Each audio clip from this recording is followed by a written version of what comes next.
நாளை 14/8/2025 குருவாரம் தேய்பிற சதியும் சேர்ந்து அதீத சிறப்புடைய சக்தியுடைய நன்னாள்னு சொல்லலாம். சட்டியில் இருந்தாலும் நாளைய தினத்துல அதிகாலையில எழுந்து சஷ்டியில விரதம் இருந்து வழிபாடு செஞ்சோம்னா சஷ்டியில யார் ஒருத்தர் விரதம் இருந்து வழிபாடு செய்யறாங்களோ அதுல குழந்தை பெருமானே வந்து அவங்களுக்கு பிறப்பாருங்கிறது ஐதீகம்.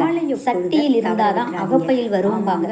சஷ்டியில் நீங்க விரதம் இருந்து வழிபாடு செஞ்சீங்கன்னா நிச்சயம் உங்களுக்கு குழந்தை வரம் கிடைக்குங்கிறது நம்பிக்கையான உண்மைங்க.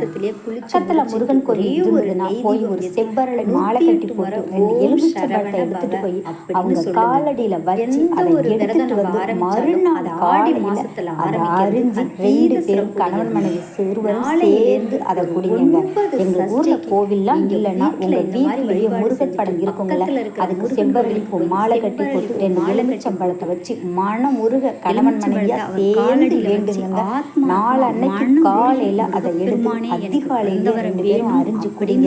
நிச்சயம் கூடிய வரவே அதை வாங்கிட்டு வந்து மறுநாள் குழந்தை வரம் கிடைக்கும். நம்பிக்கையோடு செய்யுங்கள், நல்லது நடக்கும், நல்லதே நடக்கும். நன்றி, வணக்கம்.